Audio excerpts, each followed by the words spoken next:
Hi, and welcome to Power of the Network. I'm your host, Tim Locker, Vice President of Broadband for CBM. One of the things I enjoy about the opportunity to do this podcast is it really opens me up to meet a lot of the different people that we work with here at CBM. It kind of gets me out of my little bubble of, working in the communication space, and it spreads me across all these different markets. So I really enjoy the opportunity to meet some of these people that are new to me and learn from them and dig into what they do on a daily basis and some of their leadership aspects and et cetera. So with that in mind, we're going to welcome to the show today Mr. Damien Robinson. He's the Director of Sales for the U.S. for Megger. Let's see what he's got to say. Well, Damien, thanks for joining us today. I really appreciate you taking time out of your schedule to come and be with us and join us on the podcast. So Megger manufactures testing and diagnostic equipment for utility, for communications, cable TV industries. Tell me why this is important. Why is testing and diagnostics important? And really, what's your elevator pitch? Okay. Well, first off, why it's important is because society says it's important. I mean, think about, we're trying to record a podcast right at the moment. What if electricity went out? We're going to have a problem, right? Yeah. Right. Yeah. Air conditioner goes out. We're not going to be very happy. So society, we're built upon electricity. Now, as part of that, I don't know are you familiar with a bathtub curve? You ever heard that term before? I have not. So a bathtub curve it's basically a failure rate curve. And the science behind it is that as products are manufactured, assets are manufactured, they have a higher than desired failure rate in the beginning. But then after you get past that beginning part, it kind of settles out. And it'll last roughly till its design life, right? As long as it's used in a proper manner. And then as it gets to the end of this design life, then the failure rate goes up. So it looks kind of like a bathtub as you look at it, right? So what testing does is it allows you to hopefully lessen the amount of premature failures. And as you're going along the stable part, the design life, you can see where you are in that curve as far as what you might be able to do to extend the life of the asset or make some changes to the asset, maybe change how you utilize the asset and that kind of thing. So that's the reason why it's important. And the other part of it is that it's cheaper to plan for a replacement than it is to just replace. I mean, think about your car. It's cheap. It's cheaper if you can maintain your car and plan. Okay, we got about 2 years left on this car. We can start planning for that, as opposed to it just breaks down tomorrow, and now you got to worry about how am I going to get the kids to school? How am I going to get my wife to school, if she goes to school? How am I going to get my wife to wherever she needs to go? How am I going to get to work? Yeah. And that makes sense. And like. The planning. Well, one thing. So, you're talking about protecting networks. Yes, basically. Absolutely. And so, in my mind, if I think about just a simple product, and if this product fails, whether I test it or not, this product's going to fail, right? So, but that's incorporated differently in protecting a network. I guess help me walk through a little bit of how that product failure affects the network. Well, what we're doing is we're testing the assets that are part of the network. A network just means that I have a bunch of different pieces working together to create something. I mean, the internet is a network, right? I mean, I have to have routers, I have to have switches, I have to have cable. So if one of those things fails, it affects everything, and it's a cascading effect, right? So the power grid is no different. I have transformers, I have circuit breakers, I have batteries, relays, all these, equipment that, people the normal public won't know what they are, But if one part fails, it can jeopardize the reliability of the grid where I flip my white switch and it doesn't come on. So we're testing those assets individually to see where they are, to see what kind of maintenance needs, to see if we need to talk about replacing it and that kind of thing. So what would be the order of priority of what needs tested? I mean, I understand it's all important, but is there certain levels of, what gets tested more often? What's more important? There are some standards out there that say that you should test this more often than that. What I'll generally say is that if it's something that is a protective piece of equipment, it needs to be tested more than other pieces, because what the protection does, think about it from like your home. In your home, you have a circuit breaker panel, okay? Mm-hmm. If one of those circuit breakers goes bad, then either I'm going to blow up my microwave because it didn't trip, or I'm going to melt cable in my, I'm going to melt the wire running in my outlets, which is going to be a bad thing too. I'm going to have to start doing expensive replacement inside my house. So making sure the protective gear is operating properly is probably priority number one. And that's where a lot of focus does go around. But then beyond that, it's then what things take a longer time to replace. So if you look at transformers, for example, to build those can take a year, 2 years, 3 years down the road before you can get a major transformer replacement. So you've got to stay ahead of it. So you got to stay ahead of the curve on that. Gotcha. Okay, that makes a lot of sense. We've had an issue at home with our stove. I don't know if it's a glitch in the computer board or whatever, but it goes into cleaning mode, and it just out of nowhere, and it just gets raging hot. So like you've got to shut it off, and it happened a couple of times. You're like, that's kind of weird. Well, now it's like I've literally shut the breaker off in the garage so that the stove cannot operate because the thing gets so hot. So now we can use the stove top.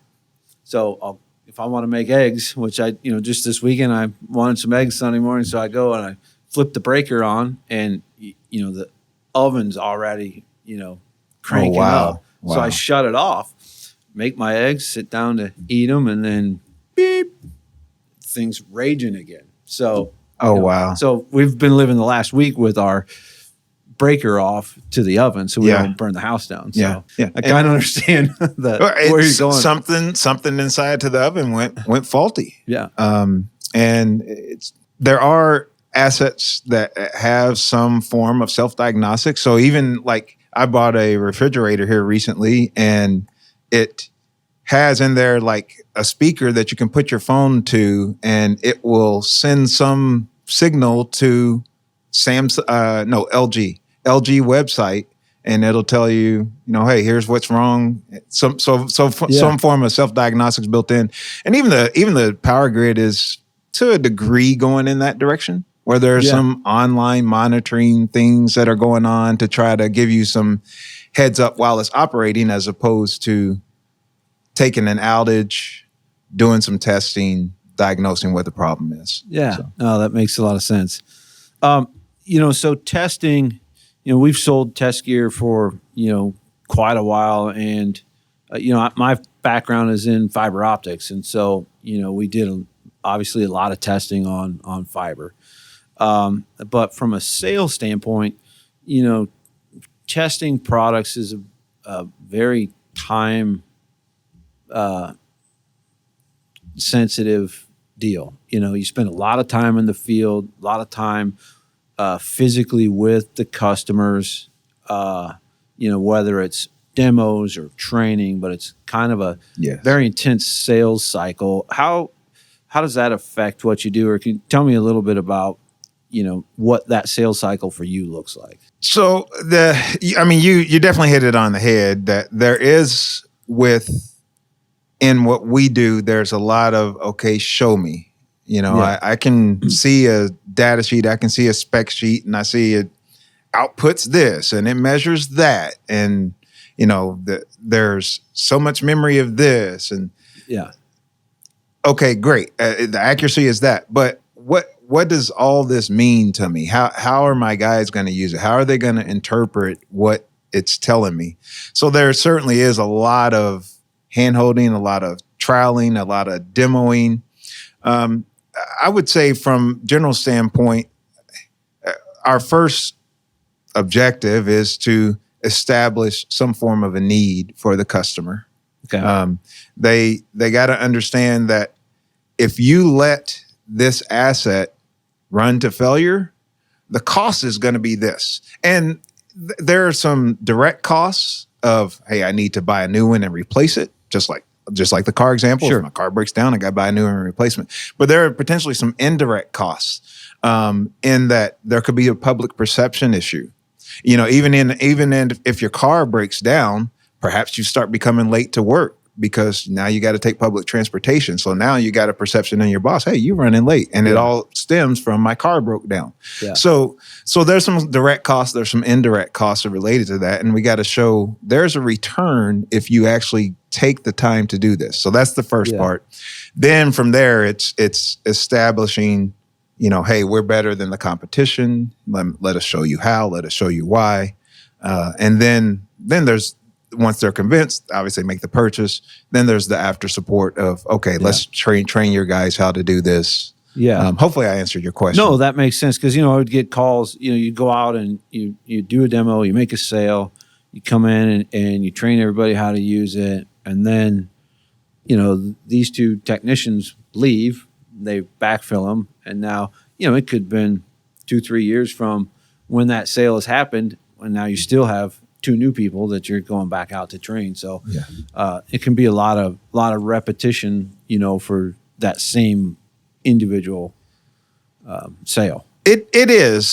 The nice thing about our industry is that, well, there's several nice things. One, with the utility market in particular, things actually move fairly slowly. And there's a need for that because the last thing a manager or director or VP wants to do is invest in this brand new thing, and then it makes the grid unreliable. So it's like, okay, let's try this out for a little while before we actually make a change. Make sure it's proven. Exactly. So that's a nice thing about it. So when you get in, a lot of times you can have repeat business afterwards. So while there's a lot of work up front, in the back end, it may not be as much. It's just retraining the people that come through, because obviously we have turnover and that kind of thing. Yeah. Okay. Yeah, that makes a lot of sense.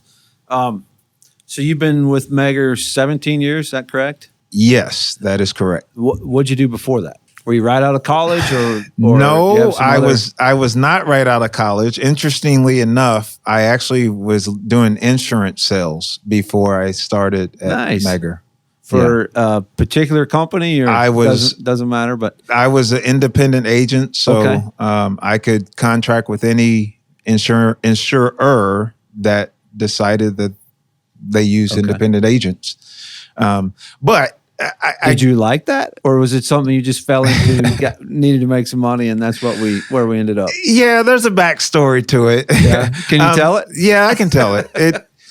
I won't say I disliked it. There were definitely some benefits to it. What I will say in short is that when you go into insurance sales, the barrier, there's this in sales or in business in general, there's always this term called barrier to entry. Sure. Like, how hard is it for somebody to do what you do? Yeah. And insurance sales, it's all you have to do is get a license. And most states, you just take a course, take a test, and here, you're licensed, and now you can go be an insurance agent. So the barrier to entry is very small. So you have to learn to differentiate yourself like immediately, or there's no reason for anybody to do business with you. I mean, just think about it. How many times have you changed your insurance provider in health and in auto? Probably not very often. Not very many. Right? I've had a few try, but not very many. Yeah. So it did teach me differentiation, and it matured me as a salesperson. But the backstory is I did graduate with an electrical engineering degree, a bachelor's in electrical engineering. I started out going to a utility, working as a distribution planner. Okay. And within about a year, I realized this does not fit my background. I'm an outgoing, like to talk kind of person, and I just got to sit here and do engineering drawings all day. This doesn't fit. So after that, I went into my first sales job working, interestingly enough, testing equipment, but it was on the telecommunications side. Okay. Fell in love with it, but regrettably got let go from that company. And then as I got let go, I had seen at this time, this was right around 2002. I had seen the telecommunication industry kind of took a bit of a dive. A little dip there. Yeah. Yeah. And I had seen some people be let go before me, go work for a competitor or a distributor or something. And then 3 months later, they were let go. And so I was like, okay, I can't go back into telecommunication because I'm just going to repeat this cycle. So fell into insurance, got sold on this whole concept of residual. You know, you kind of build up your book of business. Yeah. We rely upon people who don't change. They call it a sticky industry. They call it a sticky. Yeah, that makes sense. Where another analogy to that is banking. How many times do you change your bank? You know, twice. Yeah, exactly. Twice in 50 years or however long. Yeah, right. 50. I'm not 50 yet. Okay, sorry. My bad. I'll turn 49 in May. All right. Well, I round up just for the record. So. Okay, that works.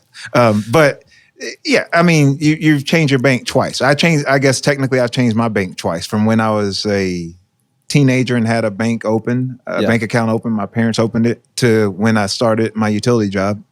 It's a sticky industry. So once you kind of get sold on it, you stick with it.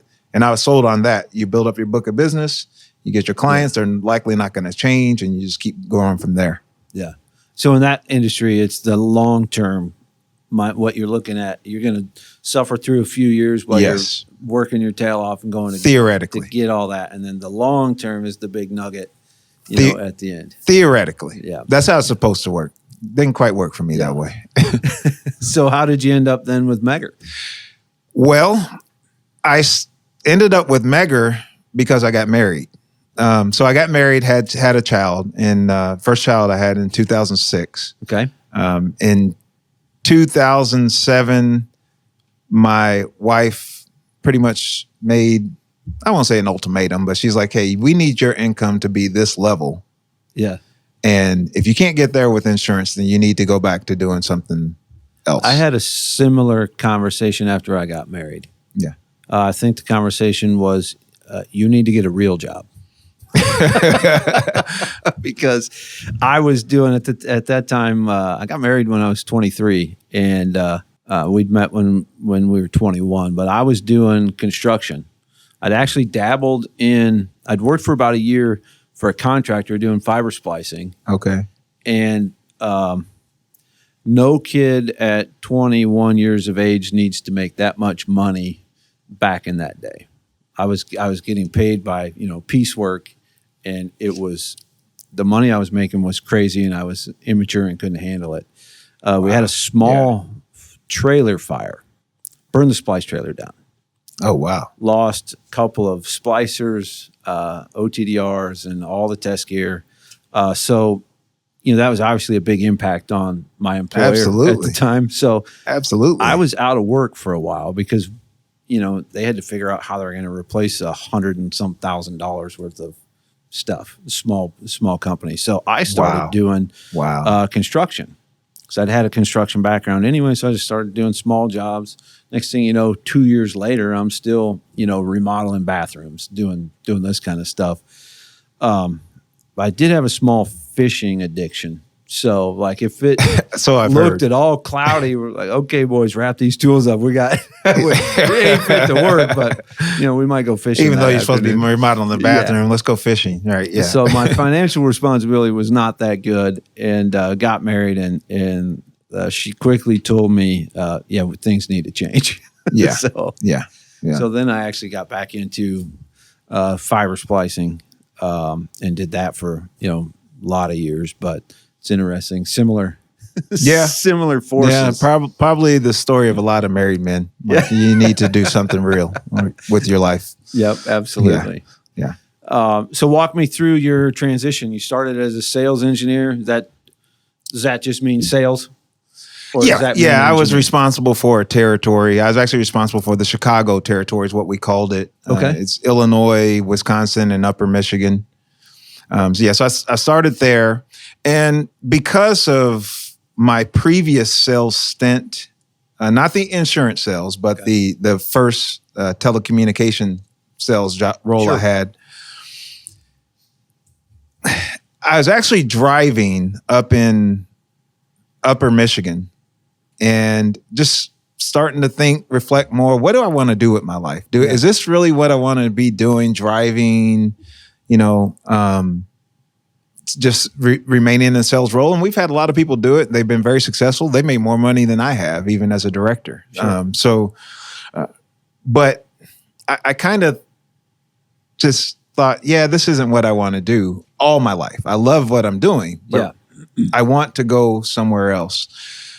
So there actually was an opening that happened. The guy who hired me, he was my sales manager. He ended up leaving the company, opened up a position. Now, at that time, I'm only I'm maybe about a year with the company. Okay. And as I had already mentioned, although I have an electrical engineering degree, I didn't really work in power grid test equipment, right? Yeah. So I'm still learning. I was like, when I interviewed, I told them that I do want some upward mobility, put in for the position, didn't work out for the right reason. It's good. It's good that it didn't. So I ended up going back to get an MBA. Good. Yeah, in 2009. Started my MBA program, finished in 2011. Right as I was finishing in 2011, about 3 months before I finished, I did get the promotion to a regional sales manager. Okay, great. And did that for about 11 years. And then just in the last year and a half, I got promoted to director level to help manage the sales managers. Yeah. So it was just more of an epiphany of where I wanted to go with my life, that I didn't want to remain in sales and wanted that upper mobility, geared myself for it. And had so do you find it. yourself traveling more with this new role or less? In the director role, less. Okay. In the sales manager role, it was more. Yeah. Because now as a sales manager, I'm managing people who had a territory like I did. And so I'll be responsible for, instead of just 2 or 3 states, I'm responsible for maybe 10 states. Yep. Mixtures of manufacturers reps like CBM, or some direct hires, like I had in the Dallas territory, we called it North Texas, and just trying to help them to achieve success. Yeah. And so now you've got those managers reporting up. Yes. Now I have those managers reporting to me.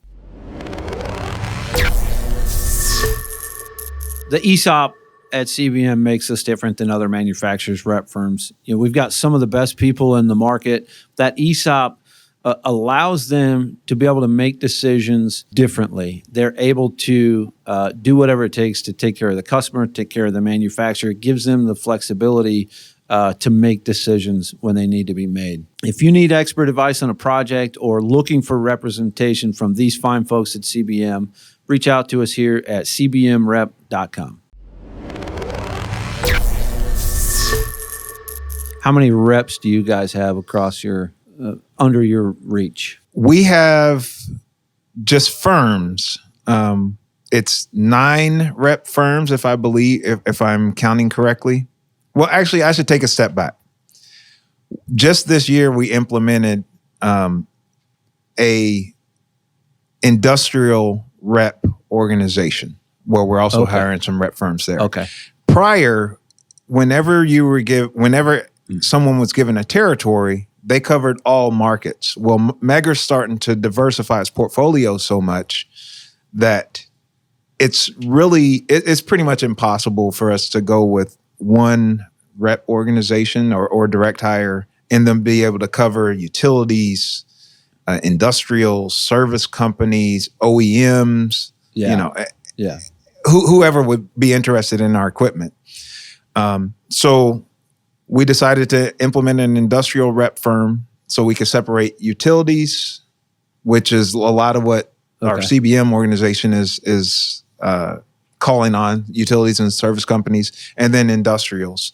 And so because of that, we added 3 industrial reps, and we already had remaining with us 9 utility reps. Okay. So we have about 12 reps. Are you over both firms. Markets? I am over all of it, yes. Okay. So you've got a bunch going on. Yes. As you know, CBM, we've long been a part of this program. It's called CPMR, yes. Certified Professional Manufacturers Representatives.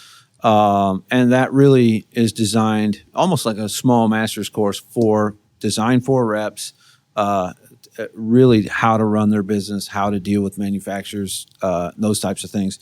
And they had a program I think you went through was MBP, Manufacturers Best Practices. Yes. They've rebranded that now. It's called Grow Sales with Reps. Tell me about that experience. Because I've been through it on the rep side, but what's your perspective from the manufacturer side? Yeah, absolutely. That's a good question. Because when I started as a sales manager, I had only known working with my peers who worked for the same company I worked with. I didn't understand. Yeah, direct people, right? I didn't understand this whole rep organization. I mean, I understood that they had a territory, they had sales, but how are they organized? How do they think? And so it was, I got the regional sales manager position in 2011, I believe I mentioned. And it was right about the end of the year. I had first brought up to my boss at the time, Horace Davis. I said, hey, I'd like to learn about managing reps. I feel like this is an area for me to grow in. And so I became aware of this through CBM actually. And so I went through it. It was very eye-opening. It's really just more so about giving a different perspective of how you think, of how you manage your time, of how you manage your expenses. I had never worked with an ESOP company that CBM is. Yeah. And it does impact, what types of things I might request or how I might request it. Okay. At the end of the day, we have to work together, right? And we are ultimately working towards a common goal with Megger. The thing that I had to understand is you also you had other Damiens, sure, that you're working with, that they had a common goal with whoever, Siemens, Thomas and Betts, or whoever it was, and just how to get the most out of our relationship. Yeah. And I think everybody in your position wants the most of our mind share. And we owe that, to everybody that we work for. And we understand that. I think sometimes one of the benefits that I see, for manufacturers is that, we have a whole portfolio and they're all very complementing products where maybe we're not able to get into XYZ utility to talk about Megger, but we are there because of another manufacturer. So that kind of brings cohesiveness to where we can then begin to bring all the pieces in. And I think sometimes manufacturers lose sight of that there is a tremendous value in having that everything all connected where we can bring one in support of the other. Yeah. And, that is one of the really positive things about having a rep that when it's actually kind of funny when I used to go out and do travel, some of the reps would be like, hey, we're starting to grow things, but I'm a little concerned about growing too much because if I grow too much, you're going to take it away and go direct. And it's always a concern, right? It's always a possibility, right? But I would always look, we are trying to grow. And if you grow, then there's no reason for us to change. The reason for us to change would be is if you're not growing and we feel like we're missing opportunities, then I'm going to be like, okay, we need to look at a change. Yeah. But a lot at Megger, if it's not broke, don't fix it. We're having success with this rep firm. Let's continue with that rep firm. Actually, quite honestly, within Megger, we've probably gone more the other way well, we've taken a direct territory and gone to a manufacturer rep than we have going from a manufacturer rep to a direct. But when we look at those synergies, because that there is an advantage with a rep in that they have transformer, cable, fiber optics, lighting, all these things that's getting them in front of our clients more often than if we just went in with just Megger. Yeah.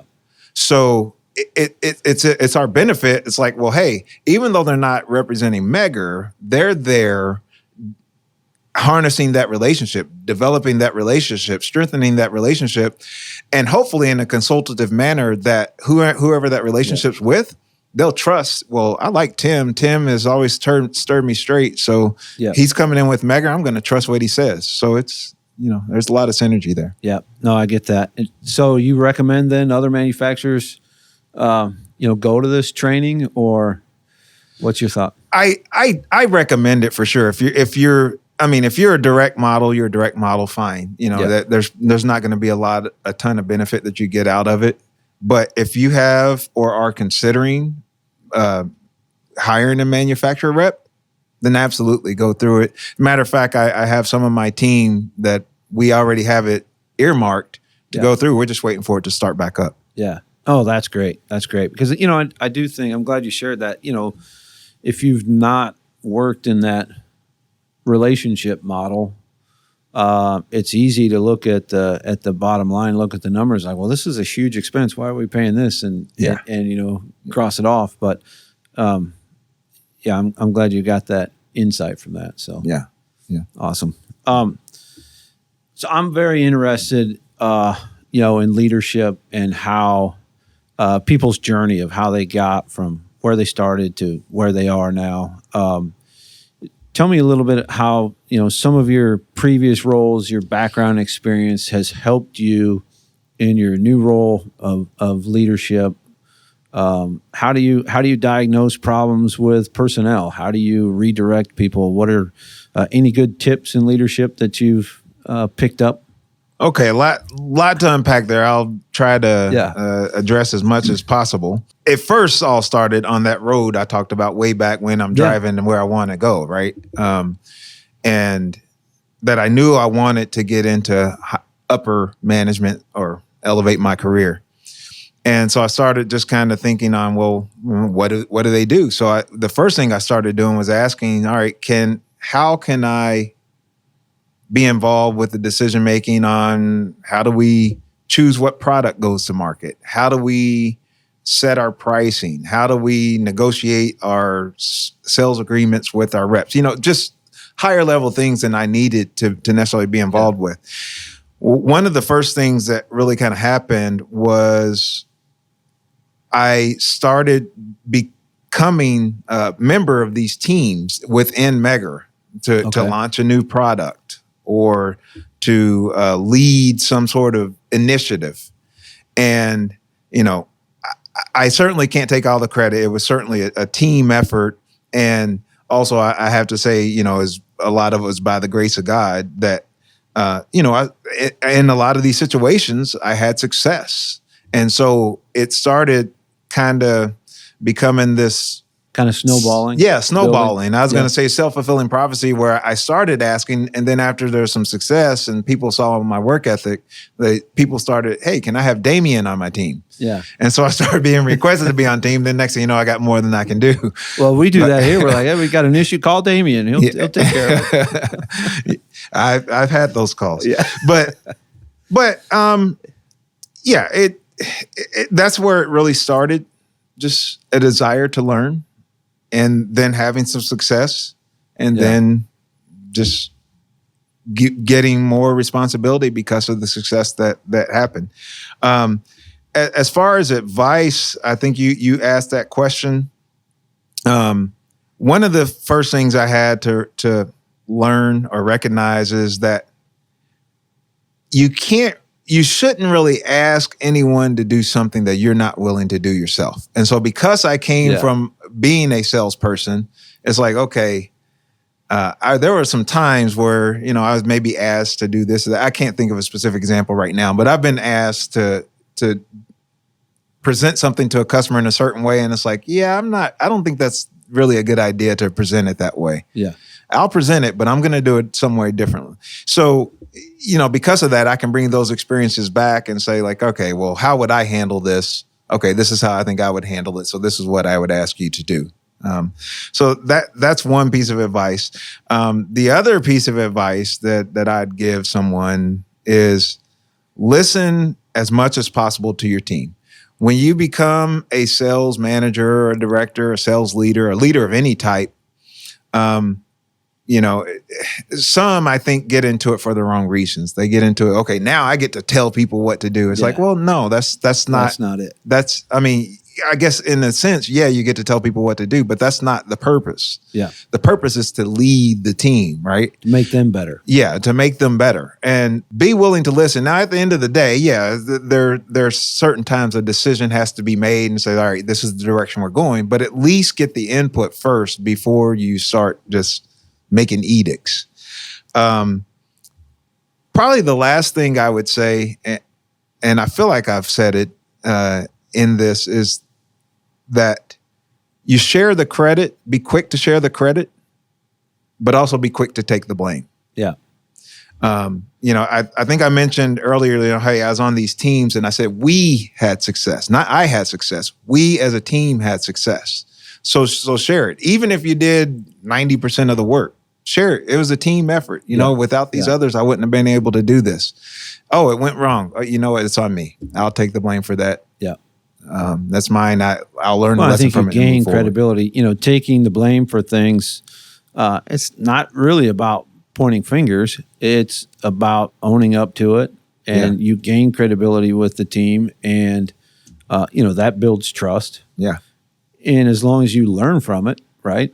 We all make mistakes. Absolutely. But what do we do with that information afterwards? So absolutely. I listen to just a little motivational deal every day. Darren Hardy, he puts out his Darren Daily clips. So it's just a little 5-minute video on business and leadership and all that stuff. And actually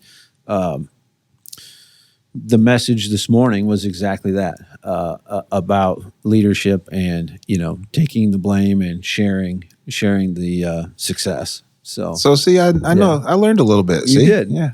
That's awesome. Thanks for backing me up on that. I'll pay you later. Yeah, I appreciate that. So tell me a little bit about the culture at Megger.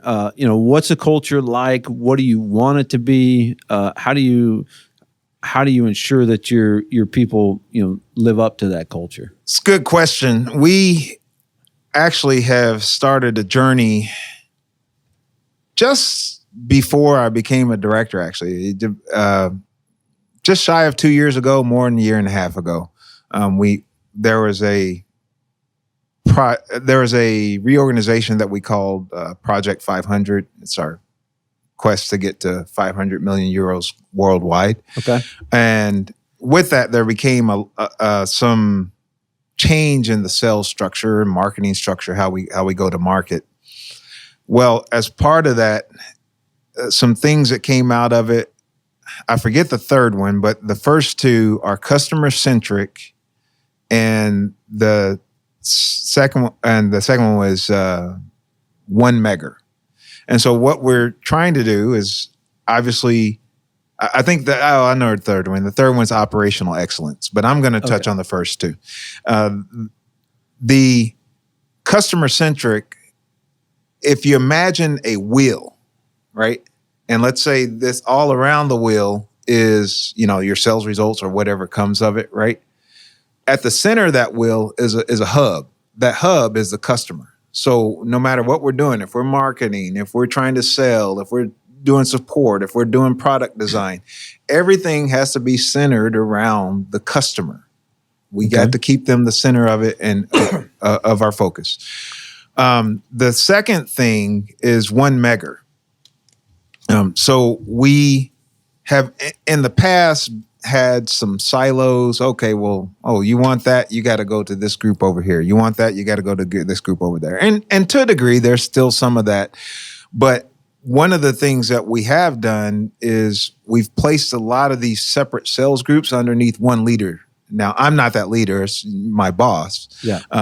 But with that, we're trying to bridge the gap. Like if a customer wants to do something with Megger, no matter what it is, we should be able to help them no matter who the party is. So that's the culture we're trying to get to. Customer first, one Megger. How I share that with the team, that's a good question and makes me ponder a little bit. Sometimes you're not always doing things necessarily right, and a little self-evaluation is good. Yeah, I think most of it is how we represent. You know, in the times past, it's like, oh, you need to go somewhere else with that, and that's not how they would say it, but like, oh, you need to talk to this person. Now it's more, hey, let's take care of the need. Yes, can I help you with that? Yes, I can. Now, how it gets done, we'll figure that out behind the scenes. But just the answer is yes. If the customer asks a question, the answer is yes. Yeah. No, that's a great message. I mean, always, for us, we've always said, take care of the customer and please the principals. We've got customers, we've got to obviously our number one focus, but obviously we have to manage these relationships as well. And you mentioned silos. I think there's a lot of companies that struggle with that. Maybe it's just how business was set up back in the day, but even internally here, we're, markets are changing, business is changing, and those silos really have to come down so that you can work across all those lines. Yeah, and the silos. There's a saying, hindsight's 20/20. Whoever these economists or consultants, whoever said, hey, this is the way you should run a business, they decided that, and a lot of people gravitated towards it. That's fine. I'm not going to go down that road. But inevitably, what happens when you have the manufacturing site is a profit center, the sales is a profit center, each one's going to be concerned about their own well-being as opposed to looking at it from a whole. Yeah. And that's what we're trying to tear down. It's like, okay, let's try to look at this from a whole. All right. If we need to try to satisfy this customer need, why don't, instead of the factory saying, hey, you take care of it, or sales saying, hey, you take care of it, it's like, hey, let's work together and figure out how we can make this work. And we both may have to sacrifice a little bit, but in the end, we'll gain. Yeah. So that's one of the things here at CBM that our ESOP allows us to do. Yeah. So we've got our different markets, and we're all worried about our own little world. But at the end of the day, that ESOP really brings us together. How do we benefit as a company? Yeah. So we can take assets from one to another and take care of those issues. Yeah. So. How does one get their face on the side of a Megger van? Longevity, I'll say. No. No, actually, interesting story about that. That actually took place in CBM territory. It was actually in Kansas, probably not too far from where we are right now. We went out, I'm trying to remember, I think they were still Kansas City Power and Light at the time. I may be wrong. They may have changed to Evergy, but I think they were still Kansas City Power and Light. We have a good relationship with them. They use a lot of our cable equipment for cable fault locating and testing. And one of the teams I was on, we were releasing a new product. And they're like, okay, Damien, hey, we want you to help us release this into the American market. So we came out with an idea to create a video, which regrettably never panned out. But we came around this time, snow was on the ground. Yeah. And we were at one of the training yards at Kansas City Power and Light. And I'm down messing with it, taking some images, and the rest is history. They about that took place, I can't remember the exact time frame, but it was probably about 5 years ago, 6 years ago, something like that. And it didn't roll out until just last year.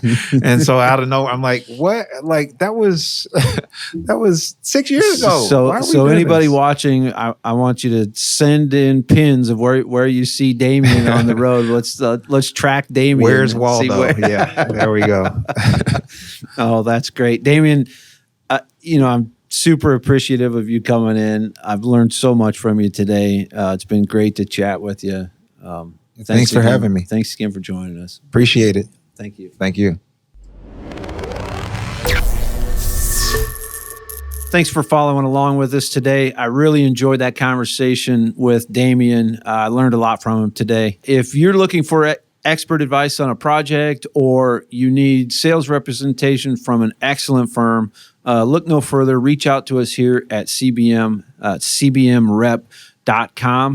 Also, if you follow along on the podcast, wherever you get them, please take a moment and comment. Give us a little bit of feedback. We'd like to know what you've got to say. Like, comment, subscribe, all the other good stuff. But thanks again, and until next time, we'll see you on Power of the Network.